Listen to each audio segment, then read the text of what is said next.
dito sa bahay. Dapat lang maglinis siya dito, mag-asikaso ng bahay. Yun na lang gagawin Ayun niya. ba sinusumbat nyo? Oo, bakit? Ikaw? Paano mo nagkakaroon din naman dito Dapat ka tumutulong ka din dito sa gawaing bahay Tumutulong naman ako Kayo nga yung hindi tumutulong eh. Ay, sumasama ka pa sa amin Tandaan mo kami mga ate kuya mo. Igala mo kami. Wala kang karapatang sugot-sugot.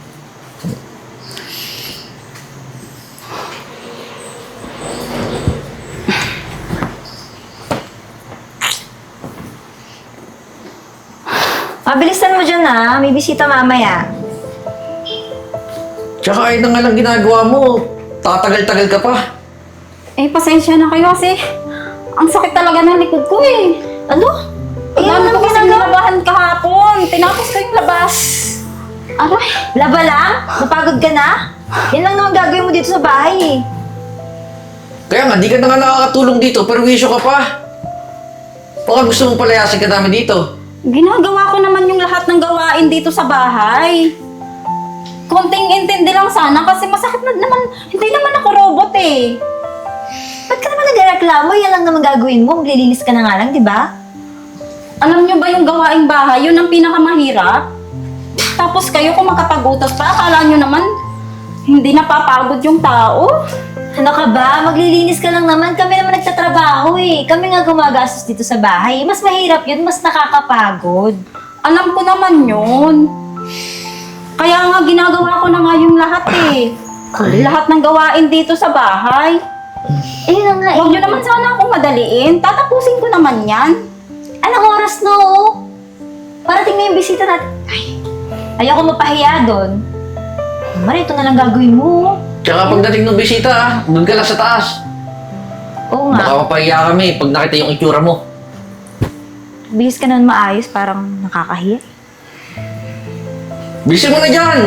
Dahil paggawain doon sa taas. Grabe naman kayo sa akin. Kaya yun na kasi, huwag na kayo magreklamo. Eto na. Minamadali ko na nga eh.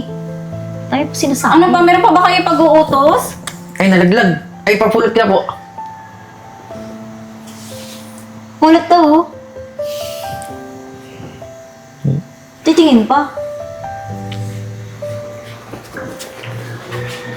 Umalis ka na! Huwag ka dito magwalis! Akyat na nga lang ako sa taas. Sa taas. Dahil pag binubulo. Huwag kayo magtrabaho. Wala pang trabaho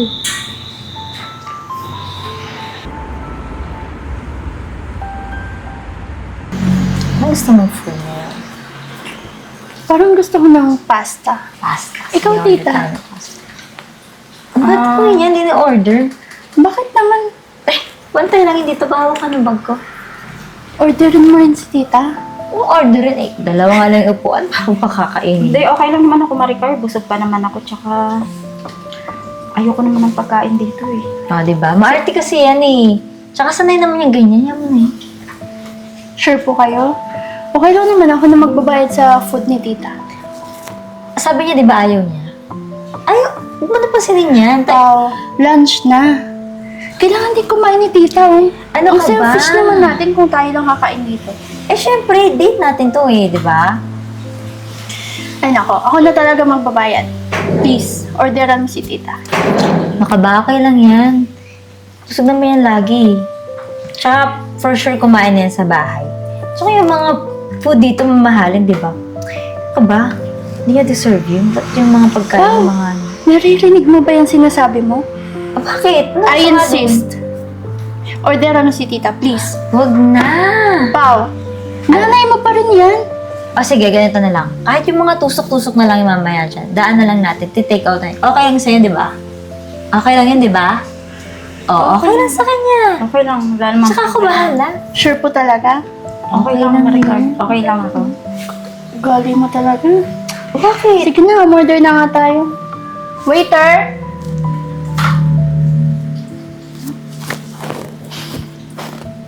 Kulit Ano bahala dyan mamaya? Tsaka sasama lang naman yan dito Kailangan ko kasi ng tagahawak ng bag ko Alam mo na, nangangalay kasi ako pag lagi kong dala. Tsaka anong ginagawa yun sa bahay Hindi ako katulong. Katulong ba yun? Mga katulong? Hindi yun. Normal yun. Siyempre, di ba anak, dapat tutulungan nung nanay niya. O yan, kasama ko siya ngayon. Wala namang gagawin sa bahayan dun. Puro reklamo lang dun. Sige parang. Ba? Ako siya sinasabi. Ako sa'yo eh. Tagal naman nung waiter.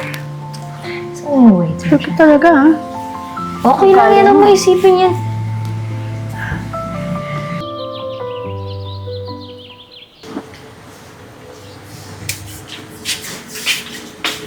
Ma, kamusta ka po? Okay ka lang po ba? Okay lang naman ako, anak. Konting sakit lang naman to ng likod. Ma, bakit mo kasi hinahayaan sila na ganunin ka? Ang alin? Kung paano ka tratuhin nun ni Ate Pauline, ni Kuya Jeboy. Siguro kasalanan ko rin. Kasalanan ko rin kasi hinayaan ko siya na ganun yung trato niya sa akin. Pero ma, ikaw naman yung nahihirapan ngayon. Siguro anak, ganun yung pagmamahal ng isang magulang para sa kanilang mga anak. Kahit mali na yung ginagawa ng mga anak nila, hinahayaan na lang. Kaya tuloy, ganito, ako yung naghihirap. Kahit nagsasabi na ako ng totoo na masama ang pakiramdam ko, masama ang loob ko, parang hindi sila naniniwala. Parang wala pa rin sa kanila. Siguro, ako talaga yung may mali. Pinalaki ko siya ng ganun. Ma, huwag ka naman magsalita ng ganyan. Hindi ka mali. Hindi ka masamang ina. Sila nga yung masama eh, kung ganyanin ka nila eh. Wala na silang respeto sa'yo. Sana ma-realize ng ate mo na kung gaano ko rin siya kamahal, kung gaano ko siya pinapahalagahan, sana ibalik niya rin yun sa akin. Ma, huwag ka nang miyak. Pagpasensyahan mo na yun sila ate ha. Salamat anak at naiintindihan mo ko. Di ko nga alam kung bakit nagkakaganon yun si ate. Halos lahat naman binibigay natin sa kanya. Pati si kuya. Grabe talaga sila. Hindi ko rin nga alam anak kung bakit ganon yung turing niya sa akin. Ma, matuto ka naman magpahinga ha. Pag kailangan mo ng tulong, nandito lang po ako. Salamat, Ana. Eto ko, tandami kong labahin, no? Sabi niya, gagamitin niya daw yan mamaya. Ako na Kaya lang kailangan ko madaliin to ngayon. Ako na lang po, ma. Magpahinga ka na po. Sigurado ka, anak? Opo. O sige, ikaw na munang bahala at magpapahinga lang ako dun sa loob, ha? Sige, sakit lang talaga ang likod ko, eh, ha? Salamat, anak.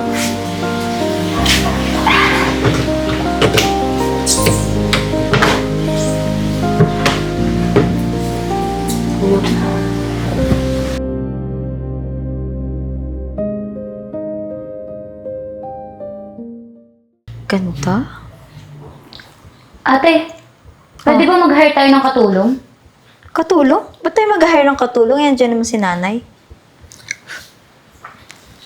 Kita. Anong puro nandyan si nanay, ate? Bakit? Kasi naman mag-hire pa tayo, di gastos pa, dagdag gastos. Alam mo na nga yung iba dyan eh. Nadagdagan pa yung gastos. Ano, pinariringgan mo ba ako? Ba't natatamaan ka? Ha? Alam, para kasi nanay, napaka-sensitive. Hindi ba kayo naaawa sa nanay natin? Bakit? Wala namang ginagawa yun dito sa bahay ah. Naglilinis lang, naglalaba. Anak ka! Hindi mo na nire-respeto yung nanay natin eh. Yun nga, anak tayo, di ba? Dapat pinagsisilbahan tayo dito. Tapos tayo, magtatrabaho. Ikaw bata ka pa kasi hindi ka pa rin natrabaho. Ang kapal ang mukha mo, ate! Ang kapal-kapal ang mukha niyo ni kuya! Bakit sinasagot mo na ako, Ann, ha? Hoy, Ann! Hindi na kayo naawa sa nanay natin eh! At bakit kami may aawa, ha? Hindi niyo ba alam yung paghihirap niya? Normal lang yun, napaka-sensitive nyo talaga, napaka-arte. Hindi niyo alam nung kanina! Naglalaba pagod na pagod!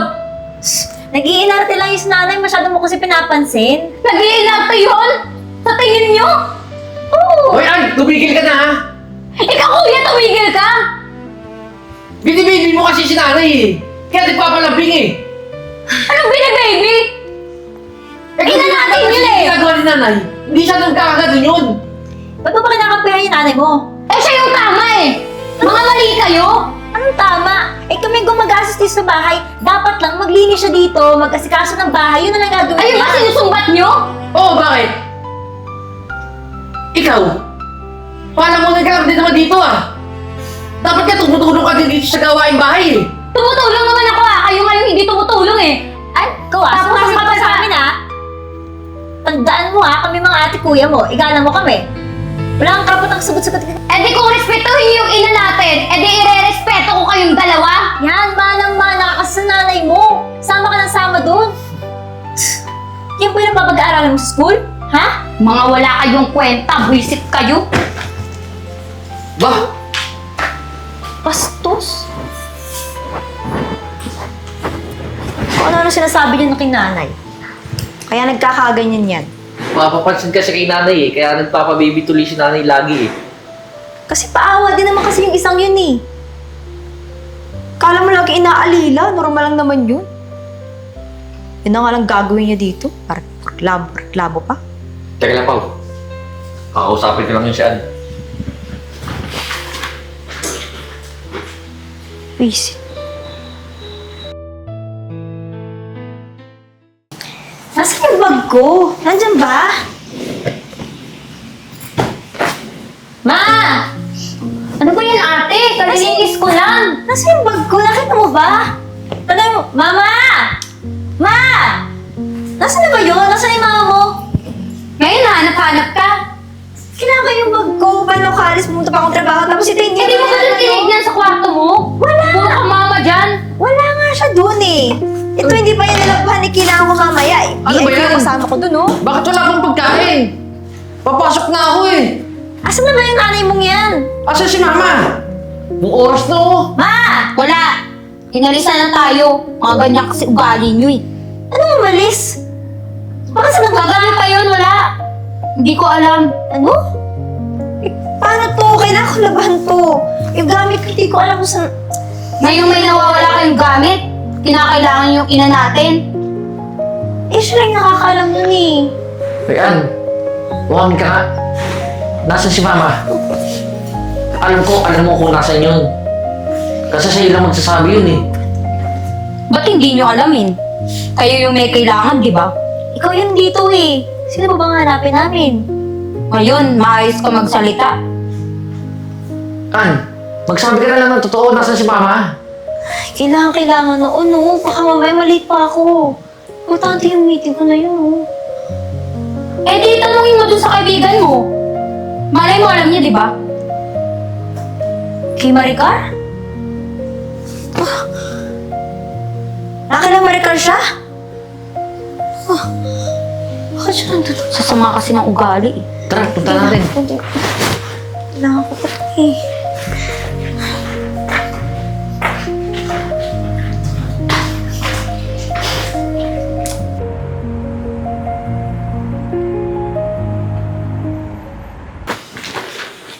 Maricar, salamat sa pagpapatuloy mo sa akin dito ha.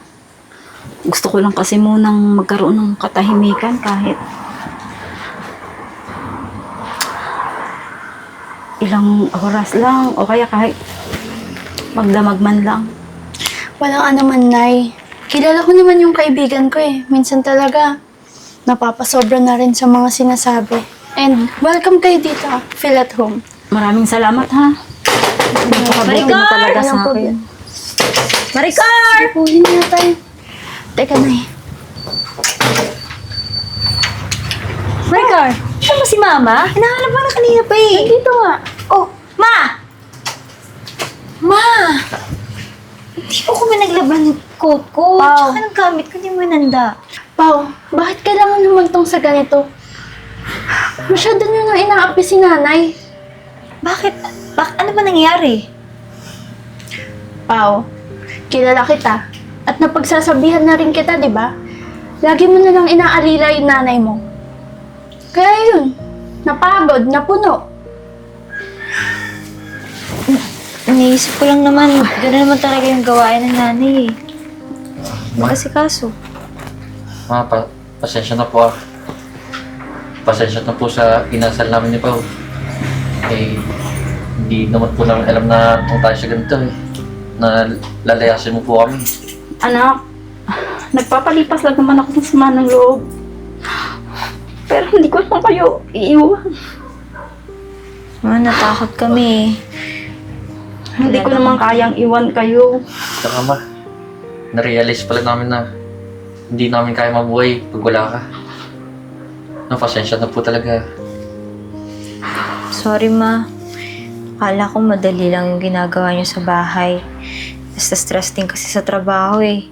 Kaya sa inyo ko po nabubunton yung galit ko. Pasensya na po. Anak, wala naman sa akin yun. Pero sana man lang,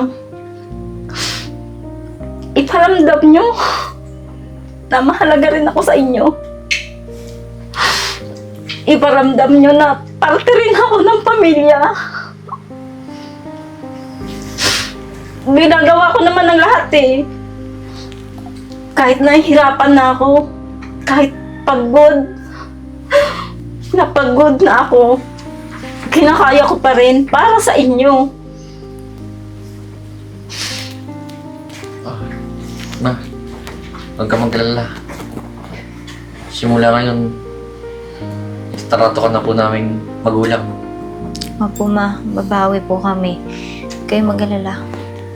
Mag-hire na lang po kami ng katulong para hindi na po kayo mapagod sa bahay. Ayun pala na yun. Buti na lang, natutunan nyo nang i-appreciate si tita. Kasi hindi madali na walang ina, no? At sana nakikita niyo yung mga pagod at pag-aaruga niya sa inyo. Lalo ka na, Pao. Sorry. Salamat, Maricar, ha. Naging tulay ka patuloy para magkabati kaming magpapamilya. Tuloy ka naman. Tsaka ma, bago tayo umuwi, kain muna tayo sa labas, babawi kami ni Pao sa'yo. Sige po. Salamat, anak. Kasi may ilang araw na rin ako hindi nakakakain. Nakasalo kayo. Namiss ko kasi yung magbabanding tayo, kakain tayo sa labas. Tumahan ka na. Yamo. Ma, huwag ka na umiyak. Babawi kami ni Pao, ha? Alam nyo, huwag na kayong gumastos sa labas. Pwede tayong magluto dito at dito na lang tayo kumain. Wow, siya na naman ito. Oo, tamang-tama at tutulong ako magluto sa'yo, ha. Opo, Nay. O sige, sasama ko siya. Tawagin ko. Dito na tayo. Sige, baka gusto niya ng champurado, di ba? Sige, Gusto niyo ba yun? mag-order tayo. Uy, oo. Babawi kami ni na nanay, lang tapos champurado lang gusto mong pakain. Eh, favorite niya yun. Ay, naku, hindi niyo alam, no? Sige, Talagang- nice. Champurado ba? Sige. Luto tayo mamaya. Salamat mga anak, ha. At naging magkakasundo na tayo. Napasayo niyo talaga ako. At saka sa'yo din, Maricar, ha. Salamat. Naku, tama na yung drama. Magluto na tayo, nagugutom Wala ako. na, mamaya na yung meeting ko Ay, para tama. umabot tayo. Oo nga. Sige na nga, tayo na. Tara tayo sa kusina. At maturuan magluto si Pao, di marunong. Ay, hindi oh. Papansit kanto. Puro ka na lang, mama, mama.